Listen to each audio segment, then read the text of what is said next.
2026ની અંદર માં દશામાનું આગમન પૂરેપૂરું થઈ ચૂક્યું છે। કારણ કે મિત્રો હવે દશામાના વ્રતની હવે છેલ્લા 10 દિવસની આજ વાર છે મિત્રો। 12 તારીખે વાર શરૂ થાય છે મિત્રો। તો દશામાનું મિત્રો જોરદારથી ગુજરાતની અંદર અને બધી જગ્યાએ મિત્રો દશામાના વાર રહેવામાં આવે છે અને બધા લોકો દશામાને માને છે। તો મિત્રો અત્યારે ગુજરાતની અંદર બધી જગ્યાએ દશામાના વ્રત આવી રહ્યા છે, તો એની તૈયારી બહુ જોરદારથી મંદિરોમાં અને ઘરે ઘરે મિત્રો દશામાના પાઠ ઉજવવામાં અને દશામાના 10 દિવસ પાઠ કરવામાં આવે છે। અને દશામાને બધા લોકો એટલા બધા ભાવિ ભક્તજનો એટલા બધા માને છે ને કે એની વાત પૂછવામાં। કારણ કે ઘરે 10 દિવસ અથવા પત્ની અથવા તો પતિ બંને જણા 10 દિવસ મિત્રો દશામાના ઉપવાસ કરે છે।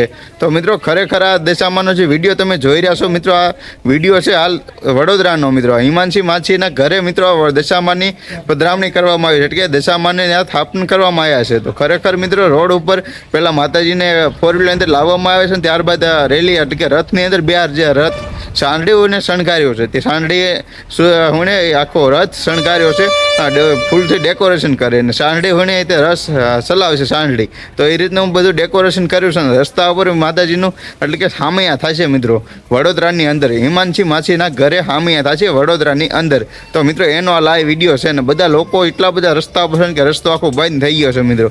કારણ કે દશામાના ભાવિ ભક્તોજનો બધા બહુ છે। તો મિત્રો તમે મારો જે વિડીયો જોઈ રહ્યા છો મિત્રો, તે મિત્રો તમે દશામાને કેટલું માનો છો મિત્રો? જો તમે દશામાને માનતા હોય ખરેખર તો દિલથી જય માં દશામાં એકવાર કમેન્ટ બોક્સની અંદર લખી દેજો મિત્રો। ચેનલ પર નવા હોય તો મિત્રો સબસ્ક્રાઈબ કરી દેજો। અને ખરેખર બધા લોકો દશામાને માને છે ભાઈ, કોઈ એવું નહીં રહેવું જોઈએ કે કોઈ લખ્યું ન હોય। કારણ કે મિત્રો બહુ ગુજરાતની અંદર આપણા માતાજીને બહુ બધા માને છે, કે દશામાને બહુ બધા માને, ગુજરાત બહાર પણ બધા લોકો માને છે।